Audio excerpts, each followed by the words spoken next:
Hello, very warm welcome friends. This session we will talking about the titration curve of amino acid.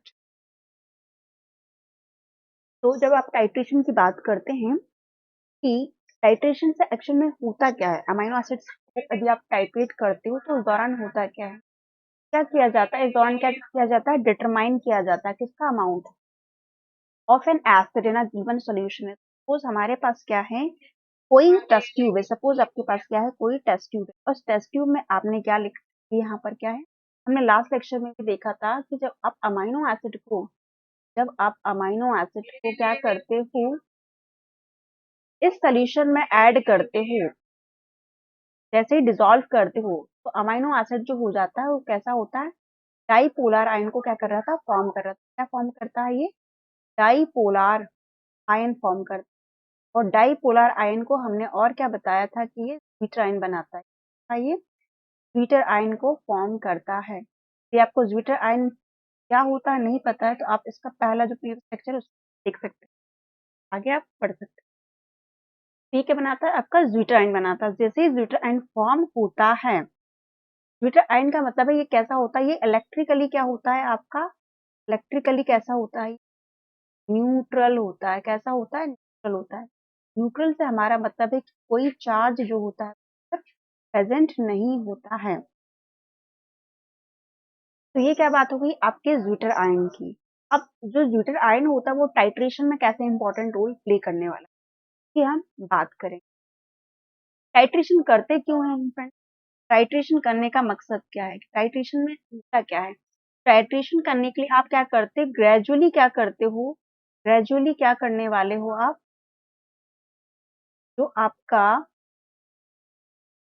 PH होता है, pH को क्या करते हैं आप, इंक्रीज करते हैं या डिक्रीज करते हैं। या तो इंक्रीज करोगे या तो फिर क्या करते हो, डिक्रीज करते हैं। ग्रेजुअल चेंजेस होते हैं। आपका क्या है, ये अमाइनो एसिड है, आपका ये क्या है, आपका अमाइनो एसिड है। अमाइनो एसिड चूंकि प्रेजेंट है कहाँ पर, आपके सोल्यूशन में। जब अमाइनो एसिड सोल्यूशन में प्रेजेंट होता है तो हमने क्या बोला था कि वो क्या बना रहा था, आपका डाइपोलर आयन बना रहा था। कब, वो जब वाटर में डिसॉल्व हो रहा था तब। और इसको आपने क्या बोला था, क्या है ये, ज्वीटर आयन। इसको क्या बताया आपने, ज्वीटर आयन।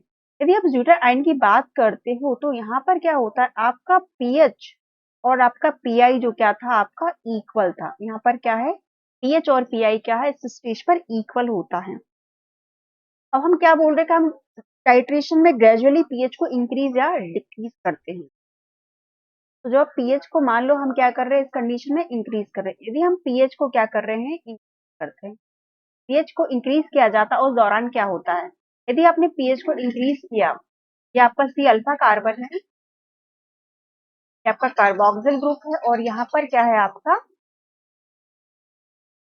जो अमीनो ग्रुप होता है वो क्या हो जाता है, आपका डी प्रोटोनेट हो जाता है। क्यों, ये तो ऑलरेडी डी प्रोटोनेट था ही, साथ में क्या था, इसके पास क्या था, H प्लस आयन था, मतलब प्रोटॉन प्रेजेंट था।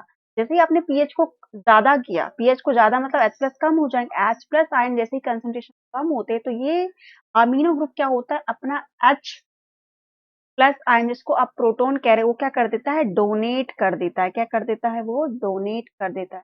तो ओवरऑल जो चार्ज आता है इस अमीनो एसिड पे वो क्या होता है, आपका नेगेटिव चार्ज। क्या आता है इस पे, जो नेट चार्ज आता है। अब जो नेट चार्ज आएगा वो क्या हो जाएगा, यहाँ पे इस अमीनो एसिड का नेगेटिव आएगा। क्यों, क्योंकि जब आपने पीएच को क्या किया है, हाई किया है, तब ओवरऑल जो अमीनो एसिड होता है उस पे कंसंट्रेशन पर, उसके कंसंट्रेशन पे क्या फर्क पड़ेगा, उस पर नेगेटिव चार्ज आ जाएगा।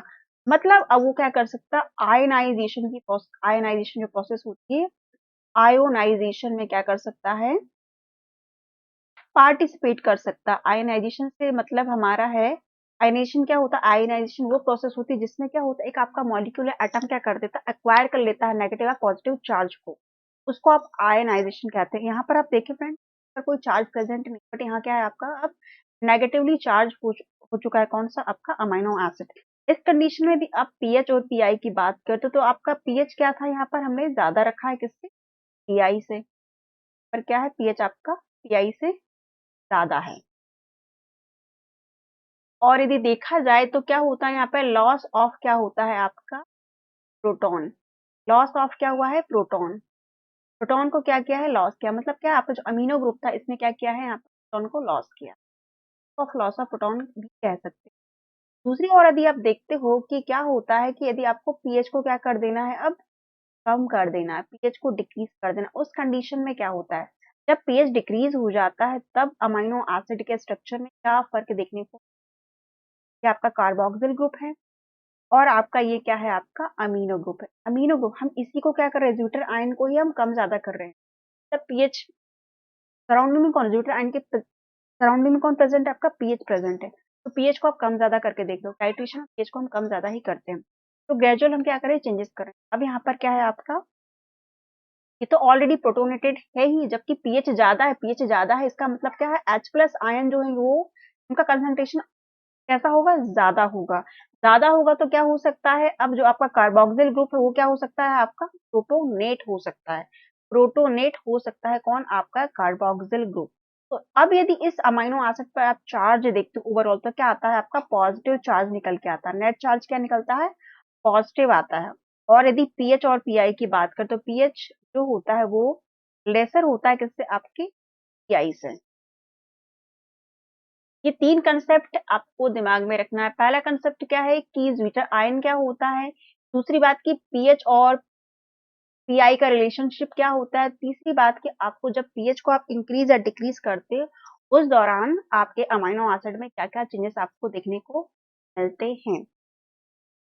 इसी को समझने के लिए हमने इसके पहले वाले लेक्चर में भी हमने बोला था कि अमीनो एसिड जो होता है, अमीनो एसिड जो होता है वो क्या करता है, आपका एसिड बेस प्रॉपर्टी रखता है। क्या होती है इसके पास में, एसिड और बेस की क्या होती है इसके पास, प्रॉपर्टी होती है। कैसे होती है, हमने बोला यदि अमीनो एसिड है जिसके पास क्या है, यदि प्रोटॉन, आपका प्रोटॉन जो है यदि वो डोनेट करता है, यदि वो क्या है, वो डोनर है, प्रोटॉन को डोनर है, तो वो हमेशा एसिड कहलाएगा। क्या कहलाएगा, एसिड कहलाएगा। और यदि वो प्रोटॉन को क्या कर रहा है, आपका एक्सेप्ट कर रहा है, प्रोटॉन को यदि वो एक्सेप्ट कर रहा है उसको आप क्या बोलोगे, उसको आप बेस कहो। क्या कहेंगे, आप बेस कहेंगे, इसकी कैटेगरी रखते हैं। अब जो एसिड बेस प्रॉपर्टी होती है अमीनो एसिड में, उसको हम किस बेस पर कैलकुलेट कर सकते हैं, फिर आप टाइट्रेशन कर्व जो होता है उसको आप कैलकुलेट कर सकते हैं। देखते हैं फ्रेंड्स कि जब भी आप बात करते हैं एसिड की, टाइट्रेशन में हम सिंपली क्या करते हैं, जो बफर जोन कौन कौन से प्रेजेंट है उसका भी हम क्या करते हैं, अभी हम पता लगाते हैं। देखते हैं कि क्या यदि आपका एसिड है, एसिड है मतलब क्या, एसिड है तो क्या हो जाएगा, आपका डिसोसिएट हो जाएगा किसमें, आपके H प्लस आयन और आपके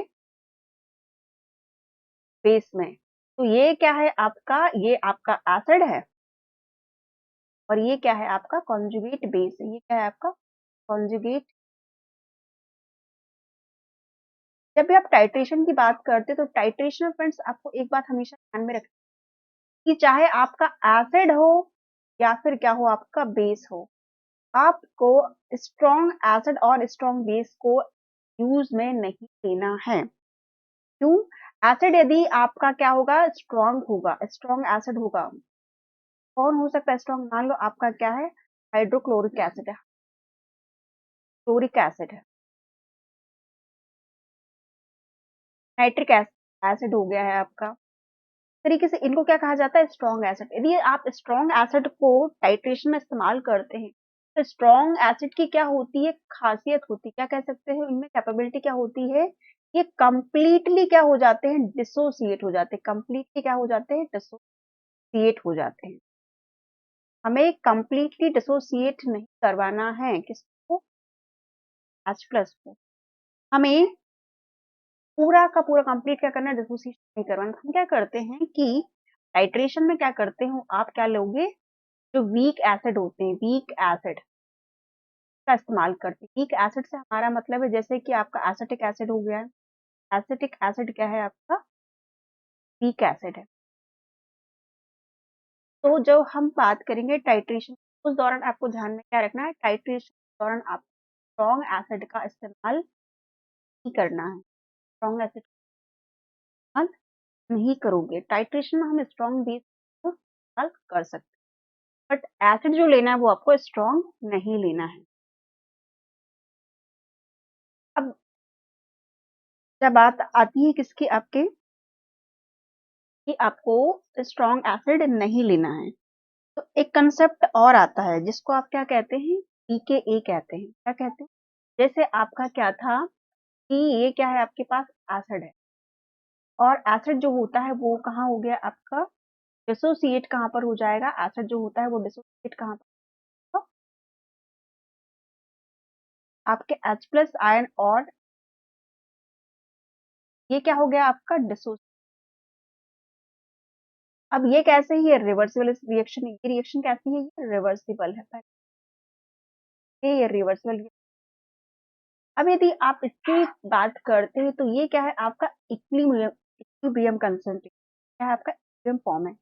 तो जो इक्विलिब्रियम होता है, जिस कांस्टेंट की बात करते, इक्विलिब्रियम जो कांस्टेंट है उसको कहते हैं, ये आपका H प्लस आयन है, A माइनस, अपॉन में आप एसिड लोगे, क्या लोगे, अपॉन एसिड। तो ये क्या है आपकी डी प्रोटोनेटेड फॉर्म, ये कैसी है आपकी D protonated, D protonated form. और ये वाला जो फॉर्म है कैसा है आपका, ये प्रोटोनेटेड।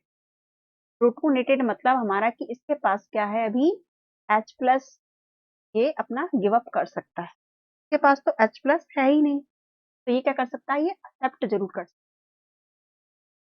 कंसेप्ट को क्या बोला आपने, के इक्विलिब्रियम, और के इक्विलिब्रियम को जैसे ही आपने इस तरीके से लिखा, तरीके से जैसे ही आपने बताया कि ये आपका H प्लस है और आपका A माइनस है, और इसको क्या कहा, अब इस पूरी इक्वेशन को आप क्या कहोगे, इस पूरी इक्वेशन को आप कहोगे के ए। अब के ए क्या होता है, के जो होता है उसको कहते हैं एसिड। हम क्या, किसका डिसोसिएशन किसका करवाएंगे, हम प्रोटॉन का करवाएंगे, और प्रोटॉन किसके पास होता है, एसिड के पास होता है, जाएगा। तो एसिड डिसोसिएशन कांस्टेंट, के को क्या बोलते हो आप, एसिड डिसोसिएशन कांस्टेंट। क्या हो गया, कांस्टेंट, एसिड कांस्टेंट। मतलब कि अब यहाँ पर आप क्या देख सकते हो, एक और टर्म आ गई जिसको आप क्या कह रहे हो, के ए कह रहे हो, और टर्म आ गई क्या, के ए। अब जैसा रिलेशनशिप हमने क्या देखा था कि पीएच और H प्लस में क्या होता है आपका इनवर्स रिलेशनशिप, मतलब कि क्या, कि आपका पीएच ज्यादा है, का मतलब है कि H प्लस क्या है आपका कम है। वैसे ही पी के ए और के में क्या होता है आपका इनवर्स रिलेशनशिप होता है। कैसे होता है इनवर्स रिलेशनशिप, समझिए आप, कि यदि आपकी के डिसोसिएशन कांस्टेंट के ए की वैल्यू यदि ज्यादा है, इसका मतलब क्या है कि उसकी पी के ए की वैल्यू कम है। के यदि ज्यादा है तो पी के ए कम, समझिए क्या होता है, के क्या होता है डिसोसिएशन कांस्टेंट, हम किसको बोल रहे हैं, एसिड। एसिड में क्या है, ये डिसोसिएशन कांस्टेंट किसका देख रहे हैं हम, एसिड का देख रहे हैं, ये किसको डिनोट कर रहा है, डिसोसिएशन। पीके ए क्या होता है, पीके वह पीएच होता है जहां पर क्या होते हैं आपके प्रोटोनेटेड और डी प्रोटोनेटेड जो फॉर्म होती है वो इक्विमोलार कंसंट्रेशन प्रेजेंट होती है। दूसरी बात की यहाँ पर जो आपका पीएच होता है वो इन्फ्लुएंस करता है इसको, आपके अमाइनो एसिड को, और इलेक्ट्रिकली ये क्या होता है आपका न्यूट्रल होता है। यदि आप बात करते हो एसिडिक अमाइनो एसिड की, एसिडिक जो अमाइनो एसिड होते हैं उनकी यदि बात करते हो तो एसिडिक अमाइनो एसिड की जो पी के ए की वैल्यू होती है वो कैसी होती है, कम होती है। इसका मतलब क्या है, के इनका ज्यादा होता है, के मतलब इनका डिसोसिएशन कांस्टेंट ज्यादा होता है। ये कंसेप्चुअल पार्ट है, इसको आपको ध्यान। इसके बाद यदि आप बेसिक अमाइनो एसिड की बात करें, बेसिक अमाइनो एसिड यदि आप उनकी बात करते हो तो इनकी पी के ए की वैल्यू क्या होती है, ज्यादा होती है। और इसका मतलब ये है कि फिर के की वैल्यू क्या होगी यहाँ पर, कम होगी, मतलब ये इनका डिसोसिएशन कांस्टेंट क्या होगा, कम होगा। इतनी बात यदि आपको ध्यान में है तो आप फिर क्या देख सकते हो, आपका टाइट्रेशन जो है उसको आप आसानी से क्या कर सकते हो, टाइट्रेशन को आप, टाइट्रेशन के ग्राफ को आप स्टडी कर पाओगे। तो ये बात आपको क्या करना है, ध्यान में रखना है, क्या कि पीके ए और के, और पीके सिंपली बताता क्या है, ये क्या बताता है, आपकी एसिड की स्ट्रेंथ को बताता है। क्या बताता है ये, एसिड की स्ट्रेंथ को, एसिड की स्ट्रेंथ को पीके ए बताता है। पीके ए जो कॉन्सेप्ट है वो कहाँ काम आएगा, जब आप किसको लोगे, हमने इनिशियली कह दिया था क्या कि आप जब भी आप टाइट्रेशन करोगे तो आपको स्ट्रॉन्ग एसिड को इस्तेमाल नहीं करना है, क्या करना है आपको वीक एसिड्स का इस्तेमाल। जैसे कि हमने एसिटिक एसिड लिया है, आपको हाइड्रोक्लोरिक एसिड नहीं लेना, आपको नाइट्रिक ऑक्साइड नहीं लेना, इस तरीके से आपको ऐसे एसिड्स नहीं लेना जो आसानी से या कंप्लीटली जो डिसोसिएट हो जाते हैं। आपको ऐसे अमीनो एसिड या फिर ऐसा आपको एसिड लेना है जो कि क्या हो सके, पूरी तरीके से डिसोसिएट ना कर सके, अपना H+ जो है वो गिव अप आसानी से ना कर सके। आपका ये क्या बता रहा है, आपके एसिड की स्ट्रेंथ को बता रहा है। और एसिड स्ट्रेंथ हम किसको कंपेयर करें, जो वीक एसिड होते हैं ना उसमें से ही बताएंगे कि वीक एसिड में कौन सा आपका वीक एसिड और कौन सा आपका स्ट्रॉन्ग एसिड है। वीक एसिड को कंपेयर करने के लिए हम क्या करते हैं, pKa का इस्तेमाल करते हैं। हम स्टार्ट करते हैं क्या आपका टाइट्रेशन। तो हम सबसे पहले सिंपली जो देखेंगे टाइट्रेशन किसका देखेंगे, आपके मोनोप्रोटिक फॉर्म। ये कैसी है आपकी मोनोप्रोटिक फॉर्म। मतलब मोनोप्रोटिक फॉर्म से हमारा मतलब क्या है, इसके पास जो H+ होंगे गिव अप करने के लिए, वो कितने होंगे इसके पास में, ओनली एक H+ आयन, मतलब एक ही प्रोटॉन जो होगा इसके पास प्रेजेंट होगा, जो कि वो क्या कर सकता है, गिव अप कर सकता है। मोनो एसिटिक एसिड किसका एग्जाम्पल है, मोनोप्रोटिक एसिड। ऐसा है ये मोनोप्रोटिक। बाद हम और देखेंगे जो कि होगा आपका डाइप्रोटिक, कि दोनों को आप कैसे, सबसे पहले क्या देखो, आप मोनोप्रोटिक एसिड जो होता है उसका टाइट्रेशन कर्व कैसे निकालोगे, आप टाइट्रेशन कैसे करोगे उसका। हमने क्या बोला था कि जैसे ही आपने क्या किया है, सोल्यूशन है, सोल्यूशन में क्या किया है, आपने अमाइनो एसिड को ऐड किया। यहाँ पर आप एसिटिक एसिड को ऐड कर रहे हो, किसको ऐड कर रहे हो आप, एसिटिक एसिड को ऐड कर रहे हो।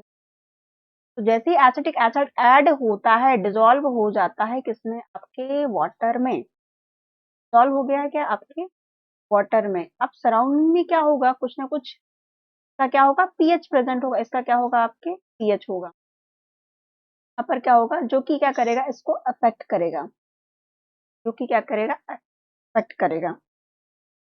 अब पीएच की बात करते हो, ठीक है, ये क्या होता है पीएच, वह पीएच हो जहां पर क्या होता है आपके आयनाइजेशन, क्या होती है प्रोसेस जो होती है वो हो सकती है। आयनाइजेशन से हमारा मतलब ज्यूट्राइन जो होता है उसके पास ये कैसी है, नन नन आयोनाइजेबल, मतलब वो ज्यूट्राइन है, उसके पास आयनाइजेशन ग्रुप नहीं प्रेजेंट होता। जैसे ही वो पॉजिटिव एंड नेगेटिव में कन्वर्ट होता है, जब हम पीएच को कम ज्यादा करते हैं ग्रेजुअली, तब क्या कहते हैं उसको आप आयनाइजेशन। जो डिसोसिएशन कांस्टेंट होता है एसिड का, उसको आयोनाइजेशन कांस्टेंट भी आप कह सकते हो। तो क्या करेंगे आप, आपके पास क्या है, ये आपका सॉल्यूशन है, सॉल्यूशन है, उसमें क्या किया है आपने, इस तरफ आपका पीएच लिया है, कहाँ से 0 to 9 तक लिया है हमने पीएच। और यहाँ पर क्या दिए आपके OH इक्विवेलेंट्स दिए। OH इक्विवेलेंट्स हमारा मतलब है, यहाँ पर हम क्या करेंगे, सिंपली आपका क्या होता है NaOH। NaOH क्या है, ये क्या है आपका स्ट्रॉन्ग बेस है, ये क्या है आपका स्ट्रॉन्ग बेस है। NaOH क्या है आपका स्ट्रॉन्ग बेस। आपने एक्स एक्सिस पे क्या लिया है, OH इक्विवेलेंट्स लिए, जो कि कहाँ से लिया आपने NaOH से लिया। और यहाँ पे आपका परसेंट टाइट्रेटेड टाइट्रेशन बताया है। जब आप बात करते हो, जैसे ही आपने क्या करा, आपके सोल्यूशन में क्या करा, आपने एसिटिक एसिड को ऐड किया, इसके कंसंट्रेशन और इसकी वॉल्यूम की बात करते हो, तब वो ऑलरेडी क्या होता है आपके, कैसा होता है वो आयोनाइज्ड फॉर्म में होता है, कैसा होता है वो आयोनाइज्ड फॉर्म में होता है, इसके पास क्या होता है आयनाइज्ड होता है, स्लाइटली कैसा होता है, ये आयनाइज्ड होता है। कहाँ पर, इस पॉइंट पे आप देखो कैसा है ये आयनाइज्ड फॉर्म। मतलब कि क्या है, इसको आप क्या कह सकते हो, ये इसका क्या है फुल्ली प्रोटोनेटेड फॉर्म, ये क्या है इसका फुल्ली प्रोटोनेटेड फॉर्म है, ये क्या है, ये फुल्ली प्रोटोनेटेड है। कौन, जब आपका एसिडिक एसिड है, जैसे ही आपने डिसॉल्व किया आपके सोल्यूशन में क्या है, आपका वाटर भी है। तो उसके बाद हम क्या करते हैं, आपका ग्रेजुअली क्या करते हैं, इंक्रीमेंट करते हैं किसका, NaOH को क्या करते हैं आप ऐड करते हो। NaOH को आपने क्या करा, अब ऐड किया, NaOH को क्या करा, ऐड किया। एक चीज और ध्यान में रखनी है कि जो आयनिक प्रोडक्ट होता है वाटर का, उसकी यदि आप बात करते हैं, तो वहां पर जो H+ आयन होते हैं वो 10⁻⁻⁷ मोलार, और जो OH आयन होता है वो आपका, वो भी कितना होता है, वो भी 10⁻⁷ होता है। मतलब कि आयनिक प्रोडक्ट ऑफ वाटर की यदि बात करते तो ओवरऑल क्या कितना होता है, 10⁻⁻40 मोलार्स में प्रेजेंट होता है। जब आप NaOH सोडियम हाइड्रोक्साइड को सोल्यूशन में ऐड करते हो तब क्या होता है, तब जो होता है जैसे कि आपके फ्री जो होंगे सोल्यूशन में H प्लस आयन फ्री भी तो होंगे ना, तो क्या करते हैं आपके OH के साथ क्या करते हैं, रिएक्शन करते और आपका क्या बना लेते हैं, वाटर मॉलिक्यूल को फॉर्म कर लेते हैं। और क्या बना लेते हैं आपके वाटर मॉलिक्यूल को, क्योंकि आपका NaOH कैसा स्ट्रॉन्ग बेस है, NaOH क्या है, स्ट्रॉन्ग बेस है। और बेस की क्या क्या प्रॉपर्टी होती है, बेस जो होते हैं वो क्या करते हैं, H प्लस आयन को क्या करते हैं, एक्सेप्ट करते हैं। क्या करते हैं, एक्सेप्ट। कुछ समय के बाद क्या होगा, आपके पूरे सोल्यूशन में क्या होगा, जितने भी H प्लस आयन थे सारे के सारे कंज्यूम कौन कर लेगा, आपके NaOH मतलब सोडियम हाइड्रोक्साइड ले लेगा। अब जब आपके सोल्यूशन में क्या होगा, बैलेंस गड़बड़ हो जाएगा, पीएच क्या है, डिस्टर्ब होगा। तब उस कंडीशन में क्या होगा, देखो हमने क्या बोला था, एसिटिक एसिड ऐसा एसिड है जो कि अपना जो प्रोटॉन है वो आसानी से क्या करेगा, लिबरेट नहीं होने देगा, मतलब उसको गिव अप नहीं होगा, जब तक कंडीशन ऐसी ना आ जाए कि इसको मजबूरन अपना H प्लस आयन देना ना पड़े। अब क्या करेगा इस कंडीशन में, अब एसिटिक एसिड क्या करेगा, डी प्रोटोनेट होगा। अब क्या होगा, एसिटिक एसिड आपका डी प्रोटोनेट होगा। और जब यदि आप डी प्रोटोनेट की बात करते, अब क्या हो गया, आपका डी प्रोटोनेशन शुरू हो जाए तो एक पॉइंट ऐसा भी आएगा आपके इसमें, क्या आएगा, एक पॉइंट ऐसा भी आएगा जहां पर आपका पीएच और आपका पीके वैल्यू क्या आएगी, इक्वल होगी। पीएच और पीके जब इक्वल होता है उसको क्या बोलोगे आप, ये क्या है आपका, मैं बफर की बात की थी। बफरिंग में कौन पार्टिसिपेट करते हैं, आपके जो वीक एसिड होते हैं उनको आप बफर में पार्टिसिपेट करवा सकते हैं, स्ट्रॉन्ग एसिड को आपको बफर में। तो पीएच और पीके क्या होता है, बेस्ट बफरिंग कहाँ पे होती है, बेस्ट बफरिंग जब होती है जब आपका पीएच और पीके एक यदि बात करते हैं +-1 हो, यहाँ पर क्या हो सकता है, बेस्ट बफरिंग हो सकती है। पीएच और पीके इक्वल, इसका मतलब क्या है कि जितनी यहाँ पर प्रोटोनेटेड फॉर्म है उतनी ही यहाँ पर क्या है, आपकी डी प्रोटोनेटेड फॉर्म भी क्या है, प्रेजेंट है वहीं पर क्या है। और यहाँ पर क्या हो चुका है, आपका 50% क्या हो गया, टाइट्रेशन कंप्लीट। और आप देखो 0.5 और यहाँ पर 4.76 क्या होगा आपका पीएच होगा, और उतना ही क्या है आपका पीके है। अब आप क्या बोल सकते हो इसको, पीएच ये क्या है आपका बफरिंग रीजन। बफरिंग रीजन के लिए बात करते हो तो पीएच क्या होता है, +1 अबव या +1 अबव या -1 बिलो होता है। तो क्या होता है, यदि +1 अबव करते हैं हम, क्या करते हैं तो -5.76 है, और अबव करते हैं तो 3.76। इतने रीजन में ये क्या कर सकता है, ये अपनी बफरिंग एक्टिविटी क्या कर सकता है, बता सकता है। कौन, एसिटिक एसिड। ये क्या है, इसका बफरिंग पॉइंट बफर है। बफर की क्या होती है, बफर की क्या बोल सकते हो प्रॉपर्टी, बफर जो होते हैं वो रजिस्ट करते हैं पीएच चेंजेस, मतलब कि यहाँ पर मेंटेन रहेगा क्या आपका पीएच, कितना रहेगा 4.76। ये क्या है आपका पीएच मेंटेन्ड है। अब कुछ समय के बाद आप क्या देखते हो कि आपका जो डी प्रोटोनेटेड फॉर्म है, ये क्या है आपकी डी प्रोटोनेटेड फॉर्म है, वो क्या है आपकी यहाँ प्रेजेंट है। डी प्रोटोनेटेड फॉर्म मतलब 9.60 के आसपास यहाँ पे पीएच होगा। और यहाँ की यदि बात करते हो एसिटिक एसिड है तो 2, 3, 4 या 3, 4 से 3, 7 के बीच कार्बोक्सिल ग्रुप की। जब ये क्या है आपका बफरिंग रीजन है, बफरिंग रीजन में क्या होगा, आपका पीएच चेंज नहीं हुई, यहाँ पर बेस्ट बफरिंग तरह एक्टिविटी कर सकता है। यदि बफर बनाना है आपको एसिटिक एसिड, आपको क्या करना पड़ेगा, पीएच और पीके की वैल्यू को क्या करना पड़ेगा, इक्वल अमाउंट लेना पड़ेगा, बेस्ट बफर बन जाएगा। अब जब आपका H प्लस आयन और क्या बोल रहे हैं आपके इसका कॉन्जुगेट बेस इक्विपोलर कंसंट्रेशन, आपने बोला बफरिंग। एक कंडीशन ऐसी भी होती है जहां पर क्या होता है कि एसिटिक एसिड अपने सारे के सारे क्या बोल रहे हैं, जितना भी H प्लस एसिटिक एसिड जो प्रेजेंट है किसमें, आपके सॉल्यूशन में, उसके सारे के सारे क्या होंगे, H प्लस जो होंगे वो क्या हो जाएंगे, कंज्यूम हो जाएंगे, तब सारे के सारे वो गिव अप कर देते। तब उस कंडीशन में क्या होता है, आपकी बेस फॉर्म प्रेजेंट होती है कहाँ पर, आपके सॉल्यूशन। बेस फॉर्म को आप कहते हैं, ये कैसी होती है, फुल्ली डीप्रोटोनेटेड फॉर्म, फुल्ली डीप्रोटोनेट मतलब क्या है कि इंटरमीडिएट है। ये क्या है आपका इंटरमीडिएट पीएच है, इंटरमीडिएट पीएच है जहां पर आपका प्रोटोनेटेड और डीप्रोटोनेटेड वर्जन दोनों ही प्रेजेंट होंगे। ये क्या आपका एसिटिक एसिड का क्या हो गया, टाइट्रेशन हो। ध्यान में क्या रखना है, जैसे ही आप क्या करोगे एसिटिक एसिड को वाटर में ऐड करते हो, सबसे पहले तो क्या होगा कि NaOH क्या करता है, जो free H plus ion present होते हैं उनसे उनसे क्या करता है, वो एक्सेप्ट करके क्या बना लेता है, वाटर मॉलिक्यूल बना लेता करेगा, वो वाटर मॉलिक्यूल को फॉर्म करेगा। के बाद फिर क्या करता है, अपना H प्लस आयन को क्या करता है, ये गिव अप करता है, मतलब डोनेट करता है।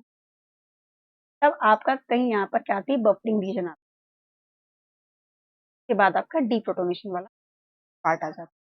अब हम देख लेते हैं किसका टाइट्रेशन, किसका देखेंगे आप टाइट्रेशन, आप देखोगे क्या देखोगे आप, डाइप्रोटिक एसिड। यदि मोनोप्रोटिक एसिड है तो अब तो कोई बात नहीं, यदि डाइप्रोटिक एसिड हो तो उस कंडीशन में क्या होंगी, 2 पीके, तब 2 आयोनाइजेबल, वहां पे क्या था, सिंगल आयोनाइजेबल, वहां पे क्या था, एक ही उसकी जो थी, पर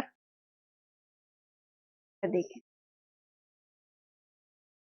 यहाँ पर क्या था आपका, सिंगल आयनाइजेशन होता है, एक जगह ही आयनाइजेशन ये शो करता है, यहाँ पर एक ही होता है, प्रेजेंट है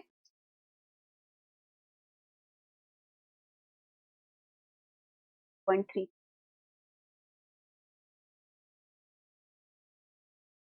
और वैल्यू लिख दी, इसके पास तो क्या है, सिंगल है, ये क्या है। तो अब जब किसकी बात करोगे आप, डाइप्रोटिक एसिड की बात करें, डाइप्रोटिक एसिड से हमारा मतलब क्या है कि डाइप्रोटिक एसिड में क्या होंगे, आपके पास 2 आयोनाइज होंगे, डाइप्रोटिक भी बोल सकते हो और डाइप्रोटोनिक भी बोल सकते हो। तो डाइप्रोटिक एसिड है आपके पास में, एग्जांपल आप किसका ले रहे हो, ग्लाइसिन। ग्लाइसिन जो होता है वो कैसा है, वो डाइप्रोटिक एसिड है, के पास 2 आयनाइजेबल ग्रुप प्रेजेंट है। एक तो आपका 2.34 है, जिसको बोलो कार्बोक्सिल ग्रुप के लिए, कार्बोक्सिल ग्रुप के लिए। दूसरा आपका 9.60, इसके लिए आपके के लिए है वो आपके, तो ये क्या है आपका, 2 आयोनाइजेशन जो ग्रुप है वो प्रेजेंट है ग्लाइसिन। जब ग्लाइसिन की बात करते हो तो आपको ध्यान में क्या रखना है, आपको एसिटिक एसिड का जो टाइट्रेशन कर्व है वो पता होना चाहिए। के बाद आप क्या कर सकते हो, डाइप्रोटिक एसिड का भी आप आसानी से टाइट्रेशन देख सकते हो। तो इनिशियली हम इस पॉइंट को क्या कह रहे थे, इस पॉइंट को हमने क्या बताया था कि इस पॉइंट पे क्या होता है, आपकी फुल्ली प्रोटोनेटेड अमाइनो एसिड जो होगा वो प्रेजेंट होगा। यहाँ पर क्या होगा, फुल्ली प्रोटोनेटेड होगा, मतलब क्या होगा, उसके पास अपने जो H प्लस है वो क्या करेगा, अभी गिव अप नहीं करेगा। उसके बाद आपका ये मिड पॉइंट आता है, जहाँ पे क्या होता है 50% टाइट्रेशन हो जाता है। यहाँ पर भी हम क्या ले रहे हैं, NaOH को ही ले रहे हैं, NaOH को। इससे पहले हमने क्या देखा था कि जो OH होता है NaOH, ये क्या करता है, क्योंकि ये क्या है, बेस है, और कैसा बेस है, स्ट्रॉन्ग बेस है, तो क्या करता है, ये H प्लस को एक्सेप्ट करता है, और जब H प्लस को एक्सेप्ट करता है, OH तो ऑलरेडी इसके पास है ही, और प्लस H प्लस तो क्या बना लेता है, ये वाटर मॉलिक्यूल बना लेता है। क्या बना लेगा, ये वाटर मॉलिक्यूल बना, और ये प्रोसेस कैसी है, रिवर्सिबल। तो आपके यहाँ पर क्या OH इक्वलेंट्स है, 0.1 मोलार, जैसे आपने क्या लिया है, NaOH लिया है, तो इतनी ही मोलार में यहाँ पे आप 0.1 मोलार क्या ले,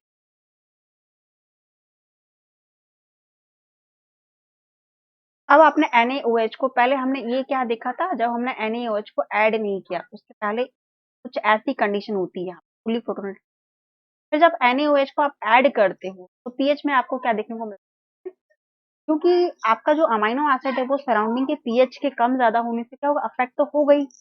तो जो pK1 आता है यहाँ पे, pK1, अब pK क्या है आपने देख लिया, वह पीएच है जहां पर क्या हो रहा है, आपके आयनाइजेशन प्रोसेस जो होती है वो हो सकती है, उसको pK कहते हैं। यहाँ पर आपका एसिड फॉर्म और बेस फॉर्म कैसा होता है, इक्विमोलार कंसंट्रेशन, तो आप पीके कहते हैं। तो pK1 की बात करते हैं, और pK1 किसके लिए होता है, आपके कार्बोक्सिल ग्रुप के लिए होता है, किसके लिए होता है, आपके कार्बोक्सिल ग्रुप के लिए। यदि आप इसकी बात करते हो तो यहाँ पर पीके और पीएच क्या है, इक्विमोलार कंसंट्रेशन, तो यहाँ पर जो पीएच होगा वो क्या होगा, आपका 2.34 होगा, और जो पीके है क्या होगा, 2.34। आप यहाँ पे देखो 0.5%, मतलब आप 50% क्या बोल सकते हो कि अभी ये क्या हो गया है आपका, कैसा हो गया है, ये ने अपना एसिड जो है वो डोनेट, मतलब लिबरेट कर दिया है, 50% एसिड, बेस फॉर्म। ये क्या हो गया आपका, एक आयनाइजेशन है, जो ग्रुप था वो आयनाइज हो गया है। दूसरी बात यदि यहाँ पर क्या होता है, ये स्लाइटली आयनाइज्ड होता है। यहाँ पर क्या होता है, ये आयनाइज्ड किसमें है, ये आयनाइजेशन किसमें, pk1 में हुआ। pk1 मतलब क्या है आपका, कार्बोक्सिल ग्रुप के लिए। फिर पीएच जब आपका क्या आता है 5.97 और पीआई जब ये इक्वल होते हैं, जब ये क्या होते हैं, इक्वल होते हैं, जब पीएच और पीआई इक्वल होता है, उस कंडीशन को हमने क्या बोला था, उसको हमने बोला था ज्विटर आयन। उसको क्या बोला था हमने, ज्विटर आयन बोला। मतलब कि क्या, अब ये डाइपोलर आयन के फॉर्म में प्रेजेंट है। देखा जाए यदि आप क्या करते हो, जब डाइपोलर आयन, जब आप एसिड को इंक्रीज करते हो, एसिड को पीएच को क्या कर रहे हो आप, इंक्रीज कर, पीएच को यदि आप इंक्रीज करते हो तो क्या हो रहा था, वो कहाँ जा रहा था आपके में, क्या आ रहा था ओवरऑल, जो यदि देखा जाए पीएच को जब आप इंक्रीज करते हो, यहाँ से यहाँ पर क्या है आपका pH is greater than I, और यहाँ पर क्या है आपका पीएच लेसर देन पीआई, ऐसी। तो ये पीआई क्या है आपका, ज्यूटर आयन वाली फॉर्म को बताता है। पीआई क्या बताता है आपके, ज्यूटर आयन। पीआई होता क्या है, पीआई सिंपल होता है 1/2 pk1 प्लस pk, तो आप क्या बोलते हो, पीआई बोलते हो। मतलब pk1 और pk2 को ऐड करोगे तो आप क्या बनाओगे, अभी आपका क्या है ज्यूटर आयन वाली फॉर्म है। मतलब ये इलेक्ट्रिकली क्या है, ये न्यूट्रल है, इससे कोई चार्ज प्रेजेंट नहीं। अब जब कोई चार्ज प्रेजेंट नहीं है तो हम क्या करेंगे, drop by drop alkali add करते जा रहे हैं, तो क्या होगा, इसके कंसंट्रेशन, पीएच के कंसंट्रेशन से अफेक्टेड होगा। और क्या होगा, अब जब अल्कली आप ऐड करते जा रहे हो तो एक कंडीशन ऐसी भी आएगी, क्या हो जाएगी आपकी अल्कली कंडीशन ज्यादा हो जाएगी और आपका पीके ए जो होगा वो 9.60 तक पहुंच जाएगा। अब यहाँ पर आप देखो 1.5 मोलार पर क्या हो रहा है, यहाँ पर 9.60 क्या है आपका पीके ए, और यहाँ पर क्या होगा आपका, जब हमने बोला था बफरिंग का, ये बफरिंग की बात करते हो तो कहाँ पर बेस्ट बफरिंग हो, ये बफरिंग रीजन है, और दूसरा बफरिंग रीजन क्या है, ये भी, तो आप क्या बोलोगे, ये बफर नहीं है, ये क्या है, ये बफर नहीं है, पर आपका पीके ए +-1 ये आपकी बफरिंग रीजन है, और यहाँ पर क्या है, ये बफर है, पर ये बफरिंग कर सकते, पर बफरिंग नहीं होगी, यहाँ पर बफरिंग नहीं हो सकती। बफरिंग के लिए आपको कैसा चाहिए, चार्ज प्रेजेंट होंगे। जब चार्जेस प्रेजेंट होते हैं तो आयनाइजेशन प्रेजेंट होना चाहिए, आयनाइजेशन हुआ तभी तो क्या हो सकता है, यहाँ पर बफरिंग कैपेसिटी हो सकती है। तो यहाँ पर कैसा होता है, ये वाली यहाँ पर होता है फुली डी प्रोटोनेट फॉर्म होता है किसका, अमीनो एसिड, और यहाँ पर फुली प्रोटोनेट, और बीच में जो आता है इंटरमीडिएट पीएच आता है वहां पे, फिर आपका प्रोटोनेटेड और डी प्रोटोनेट फॉर्म होती है, और यहाँ पर भी प्रोटोनेट और डी प्रोटोनेट होती है, और यहाँ पर ना तो डी प्रोटोनेट फॉर्म होती है और ना तो प्रोटोन, ऐसा होता है न्यूट्रल चार्ज होता है ऑफ ज्यूटर आयन। तो ये बात क्या थी आपके टाइट्रेशन कर्व की, और अच्छे से समझने के लिए आप समझो कि आपने क्या लिया है, टेस्ट ट्यूब है। ये टेस्ट ट्यूब में आपने क्या करा है, सबसे पहले क्या करा आपने, आपके ग्लाइसिन को ऐड किया, क्या करा आपने, ग्लाइसिन को डाला। ग्लाइसिन को जैसे ही आप ऐड करते हो ये डिजोल्व हो जाता है वाटर में, और क्या बना लेता है, डाइपोलर आयन बनाता है। ये बात ध्यान में रखना, बार बार बता, डाइपोलर आयन मतलब ज्यूटर आयन बनाएगा। ज्यूटर आयन से हमारा मतलब क्या है, रिवाइज कर रहे हैं, ज्यूटर आयन से हमारा मतलब है कि क्या है, इस पर कोई चार्ज प्रेजेंट, इस पर जो नेट चार्ज होगा, का जो नेट चार्ज होगा वो कैसा होगा आपका, 0 होगा। अब जब आप ज्यूटर आयन से क्या करने वाले हो, अब क्या करोगे आप, हमने क्या बोला पीएच, अब हम पीएच को ग्रेजुअली इंक्रीज या डिक्रीज करेंगे। यदि आप पीएच को ग्रेजुअली इंक्रीज कर रहे हो, मतलब क्या कर रहे हो आप, NaOH को ऐड कर रहे हो, उस कंडीशन में क्या होता है, NaOH को आप ऐड करते हो, क्या हो जाता है इसमें, फुल्ली डीप्रोटोनेटेड फॉर्म आती है, क्या आती है, फुल्ली डीप्रोटोनेटेड। यदि आपने पीएच को क्या कर दिया है, डिक्रीज कर दिया, पीएच को डिक्रीज कर दिया, तो क्या आ जाएगा यहाँ पर, फुल्ली प्रोटोनेटेड फॉर्म होगी, कैसी होगी, फुल्ली प्रोटोनेटेड ग्लाइसिन। तो मीटर आयन जो होता है वो कैसा होता है, इलेक्ट्रिकली न्यूट्रल। मतलब यहाँ पर अभी कोई आयनाइजेशन वाला जो प्रोसेस आएगा। आयोनाइजेशन होने के लिए कैसा होना चाहिए, चार्ज प्रेजेंट होना, फुल्ली प्रोटोनेट है, उस चार्ज होता है, फुल्ली सॉरी डी प्रोटोनेट तब नेगेटिव और फुल्ली प्रोटोनेट पॉजिटिव। तो इसी चीज को हम क्या बता रहे थे, ग्राफ के फॉर्म में बता रहे थे। आप जब ग्रेजुअल इंक्रीज या डिक्रीज कर रहे हो, आपका ग्राफ कैसे आता है, को बोला था हमने मिड पॉइंट। ये क्या है आपका मिड पॉइंट है, तो मिड पॉइंट बोलेंगे। और इनको क्या बोलेंगे आप, जहां पर ये तो क्या हो गए लास्ट वाले मिड पॉइंट के, जैसे कि हमने क्या देखा कि आपका क्या है, ये क्या है आपका ई तरीके से, ये क्या था आपका मिड पॉइंट। पॉइंट था मतलब कि ये क्या था आपका ज्यूटर। यहाँ पर क्या है आपका, इस रीजन पे क्या हो रहा है, जहां पर प्लेट्यू लाइक कर्व पर क्या हो रहा है, आप बफरिंग हो रही है, बफरिंग हो रही है, मतलब यहाँ पर बफर की तरह एक्ट करे। बेस्ट बफरिंग जोन जो यही होता है। यहाँ पर क्या होता है आपका pKa और pH जो होते हैं कैसे होते, इक्विमोलार कंसंट्रेशन, मतलब कि जितना एसिड फॉर्म है उतना ही क्या है आपका बेस फॉर्म प्रेजेंट है। जबकि ज्यूटर आयन वाले फॉर्म में ना तो एसिड फॉर्म होती है ना तो क्या होती है, कैसा होता है, ये इलेक्ट्रिकल न्यूट्रल होता है, ना तो ये एसिड है और ना तो बेस है। सिमिलर मैनर में यहाँ पर क्या होता है आपका पी और पीएच जो होते हैं वो इक्वल होते हैं, और कैसे होती है आपके एसिड और तो ध्यान में रखना है कि जो आपका मिड पॉइंट है जिसको आप ज्यूटर आयन कह रहे हो वो कैसा है, इलेक्ट्रिकली न्यूट्रल है। इलेक्ट्रिकली न्यूट्रल है मतलब उसका पीएच और पीआई क्या है, इक्वल है। तो पीआई क्या होता है, जब आप दो पीके वैल्यूज का क्या करते हो, आप एवरेज निकालते हो, क्या कहते हो आप, पीआई कहते हो।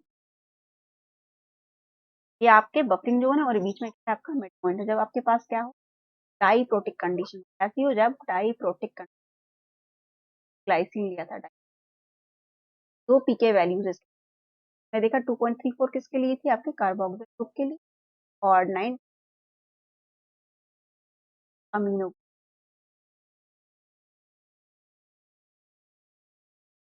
तो नेट चार्ज कैलकुलेशन होती है आपकी वैल्यूज को हुई आपके टाइट्रेशन कर्व की, बेस्ट बफरिंग का। और बफर में क्या होता है, पीके ए का कंसेप्ट क्या है, पीआई क्या होता है, पीके ए क्या होता है, पीआई क्या होता है, और एक चीज क्या बताई हमने, के क्या होता है। पीके ए और के में इनवर्स रिलेशनशिप होती है, सिमिलर में पीएच और एच प्लस में भी इनवर्स रिलेशन क्या होता है, इनमें रिलेशनशिप। ये आपको ध्यान में रखना क्या रखना है कि जो बेसिक अमाइनो एसिड होती है उनकी पीके वैल्यू क्या होती है, हायर होती है। जैसे कि आपने यहाँ देखो, आप जो एसिडिक फॉर्म होती है, एसिडिक अमाइनो एसिड होती है, उनकी पीके वैल्यू क्या होती है, लो। पीके वैल्यू लो है मतलब उनकी के वैल्यू क्या होगी, हाई होगी। ये दो चीजें आपको ध्यान में रखना है। नेक्स्ट लेक्चर में देखते हैं कि इसके आगे की नेट चार्ज को कैसे कैलकुलेट करते हैं, इसकी बात करें।